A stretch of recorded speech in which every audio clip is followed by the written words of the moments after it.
గురువుగారు కొంతమంది అంటూ ఉంటారు. అంటే ఏదన్నా వాళ్ళకి చెడు జరుగుతూ ఉన్నప్పుడు చాలా వరకు హెల్త్ బాలేనప్పుడు కొంచెం జ్యోతిష్యుల దగ్గర వెళ్లి చెప్పించుకుందాం హ్మ్. అన్నప్పుడు శని దశ నడుస్తుంది అని అంటూ అవును. ఉంటారు వాళ్ళకి.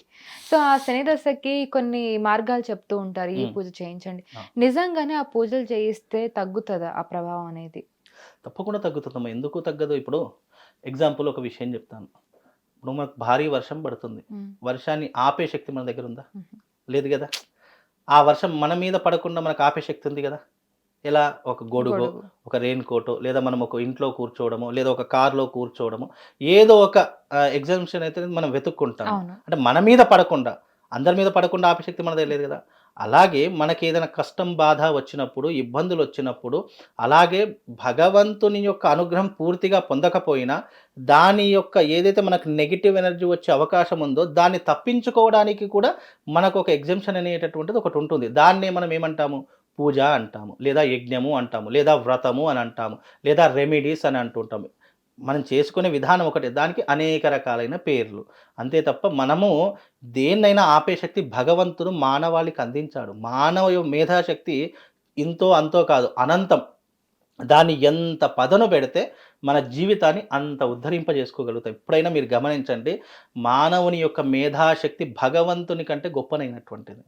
భగవంతుడు ఎందుకు గొప్పనైనటువంటిదన్నాను అంటే, సమస్త జీవరాశి 84,00,00,000,000,000 జీవరాశుల్లో మేధాశక్తి ఉన్నటువంటి జీవరాశి ఎవరు అంటే మానవుడే. హ్మ్. ఇంకా ఎవరికైనా ఉందా? పోనీ భగవంతుడు ఎవరికైనా మేధాశక్తి ఇచ్చాడా? ఏ ఏ గొర్రెలకన్నా ఇచ్చాడా? ఏ బర్రెలకైనా ఇచ్చాడా? లేదు అంటే ఏ ఆవులకైనా ఇచ్చాడా? ఎవ్వరికీ ఇవ్వలేదు. అంటే జీవరాశులు ఎవరికీ ఇవ్వలేదు. మనిషికే ఎందుకిచ్చాడు అని అంటే, మనిషి యొక్క మేధాశక్తి ఎంత గొప్పది. దానికి గొప్పది అని నిరూపించుకోవడానికి మనం నిరంతరం శ్రమించాలి. నిరంతరం మన బుర్రకు పదును పెట్టాలి. ఏం చేస్తే బాగుంటుంది? దానితో పాటు దైవారాధన యొక్క అసలు ఈ శక్తికి ఈ ప్రాపంచికానికి మూల ప్రామాణికం ఎక్కడ? అసలు మూలం ఏంటి అని తెలుసుకుంటే మనకు జీవితంలో ప్రతీదీ అర్థమవుతుంది. కానీ దాన్నెవరు తెలుసుకోవట్లేదు. మనిషికి కావాల్సిందేంటి? డబ్బు, లగ్జరీ లైఫు.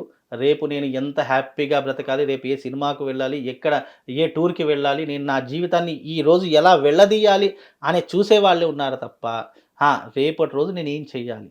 లేదు నేను గొప్పగా బ్రతకడానికి నేను ఎలా ఉండాలి? అసలు నేను రేపు ఏం జేస్తే నేను నలుగురిలో తలెత్తుకొని తిరగగలుగుతాను? లేదా రేపు నేను ఏ పని చేస్తే నేను గొప్పగా జీవించగలుగుతాను? 100 మందిలో నేను ఒకడిని కాదు, 100 మందికి నేను ఒక ప్రత్యేకంలా కనిపించాలి అననే థాట్ ఎవరికైతే ఉంటుందో వాళ్ళకు ఆటోమేటిక్‌గా అన్నీ తెలుస్తాయి. మంచి తెలుస్తుంది, చెడు తెలుస్తుంది, దైవత్వం తెలుస్తుంది, రాక్షసత్వం తెలుస్తుంది, ఎవరితో ఎలా మాట్లాడాలో అన్ని విషయాలు అది నేర్పిస్తుంది. జీవితంలో అతి పెద్ద గురువు ఎవరు అంటే కాలం. హ్మ్. కాలం ప్రతి ఒక్కరికి సమాధానం చెప్తుంది. ఆ కాలం గురించి వెయిట్ చేయాలంతే.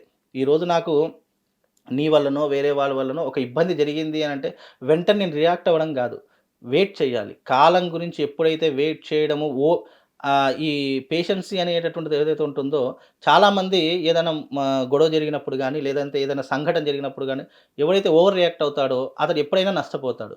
ఎప్పుడైతే మనం దాన్ని ఓపికగా ఆ సమస్యను పరిష్కరించాలి అంటే ఓపిక చాలా ముఖ్యము.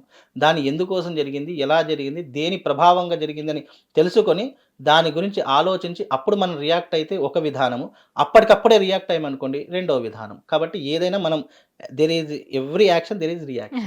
అవునా? మన రియాక్షన్‌ని బట్టే మరి ఏదైనా ఉంటుంది. ఏదైనా ఉంటుంది. అలాగే కాలంలో అన్నిటికంటే పెద్ద గురువు ఎవరు అంటే కాలమే. హుహు. కాబట్టి దేనికైనా గాని ఓపిక అనేటటువంటిది చాలా ముఖ్యం. అలా ఓపిక పడితే అన్నీ సమాధానం చెప్తుంది. అలాగే మీరన్నట్టు గ్రహాలలో ఉన్నటువంటి ఏదైతే విపత్తులున్నాయో దాన్ని ఆపే శక్తి మన దగ్గర ఉంది. అలాగే దాన్ని స్వాగతించే శక్తి కూడా మన దగ్గర ఉంది. రెండూ ఉన్నాయి. కాకపోతే ఆ సమయ సందర్భాన్ని బట్టి మనం ఏ రకంగా రియాక్ట్ అవ్వాలనేటటువంటిది తెలుసుకుంటే అన్నీ తెలుస్తాయండి మనకు.